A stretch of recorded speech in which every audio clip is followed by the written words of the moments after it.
the curious part where like survival was a deep objective function for this version of AI. Do you think that has to be the case? I think you can.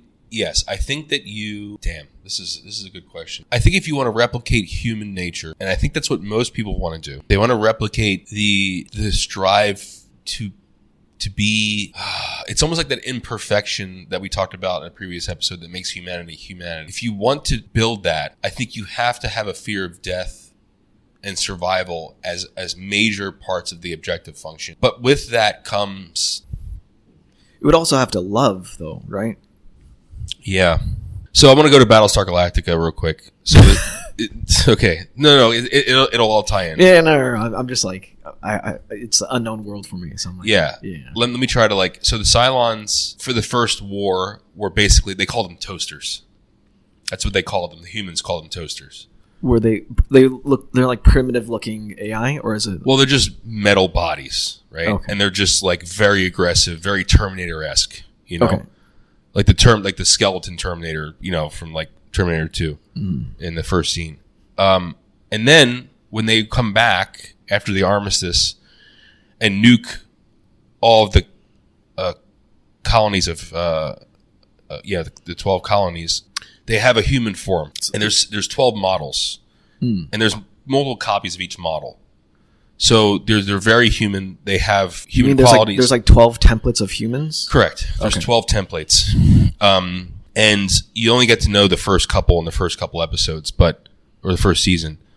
But they not only have religion, just like these do, they are almost to the point where I feel like they're hampered in that they're not much stronger than humans. They're not much like quicker witted. Mm-hmm. And I think all of these shows are hitting upon something. Even in Ex Machina, she was very intelligent and she was very quick, but she wasn't like flawless, you know? Right.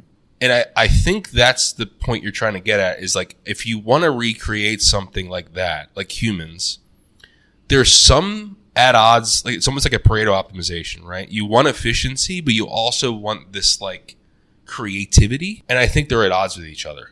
I think if you have creativity, or if you have like, I guess I can call it creativity, you lose out on the efficiency metric a lot. It's like it's brawn and brain, right? So like if I think the argument is if dinosaurs existed, humans wouldn't have made it because the brawn is too much, too overwhelming. Yeah. Right. But when there's no crazy OP brawn, and everyone's somewhat in the same playing field, you can elevate brain to a certain point where you can overcome brawn. Yeah. It's like you can easily... Okay, let's go another sci-fi franchise, but you don't have a lot of experience with the Borg. Okay? So the Borg are not AI, they're cyborgs. So they're partially biological, partially computer. But they achieve the pure efficiency metric, right? They go from planet to planet, take the resources and assimilate any biological life that's intelligent. They are, in my opinion, the best villains that have ever been created in all of media. That's a very biased take, but if you look at them objectively, without the campy 90s music, and like, they're fucking scary, dude. There's no objectivity. Sorry, there's no subjectivity. There's no creativity. They are just a machine that moves through planet to planet, harvesting them.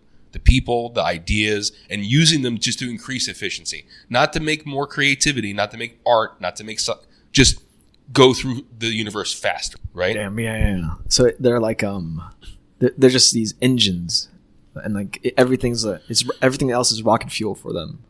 That's all it is. Like literally they show up and they're like, we are the Borg, lower your shields and surrender, resistance is futile, we will add your biological and technological distinctiveness to our own. Boom, that's it. That's their message, right? Damn, dude. Yeah, that's wild. And so that is what I hope no one wants to create. Because that is like... It's viral. It's like... They are a virus. Yeah, they conquer, right? Their AI is meant that... They're an AI built to conquer. And whatever that means. Whatever it means. Yeah. And the original Cylons were that until these new forms came, and now they have spirituality. Now they have all these like other objective functions, right? And I think that's what you're talking about, the survival metric. I wonder if it's creativity. It's not survival. I wonder if it's like survival's part of it, but you can also be highly survivable by being efficient. Like the Borg are highly survivable, but they do sacrifice their own very easily. Like if they know they can get 10 new units, they'll sacrifice 5. I see. They're like ants. They just 100% like ants. Right. Yeah. There's a hive mentality. So it's the hive survives, not the individual survives. I see. Yeah, I guess for the going back to the simulants, there's somewhat of a hive mentality, more so than humans, I feel, because there's more self-sacrifice for one's own. Yeah. Whereas you don't sense that with like the Ex Machina version, right? I think that was individuality, right? Because it sacrificed another robot to get out. Remember, it killed another one of the androids. It didn't mind. Yeah, it had no sense of like remorse for one's own. It was just one, to each their own. But it used its mind to overcome a situation where she wanted to leave, right? And she's weak. She's like a female like robot, and this guy who works out all the time like clubbed her arm breaks off. Yeah, and it was a very brutal scene, but she overcame it. Yeah. It's just interesting. Like if you have an imperfection, do you overcome it through creativity and intelligence? And is that what these robots should be designed for? And if that's the case, then what's the outer limit of that? Are we in danger through that outer limit? I don't know. I guess I don't know what sentient AI is actually going to look like. And I don't think it'll happen in our lifetimes. We probably don't even see it. But I wonder what it would look like. Would it be the Borg? Would it be the simulants, who I think are like the opposite of the Borg, in my opinion? Because they don't have bad in them. They're mostly very good, right? Yeah.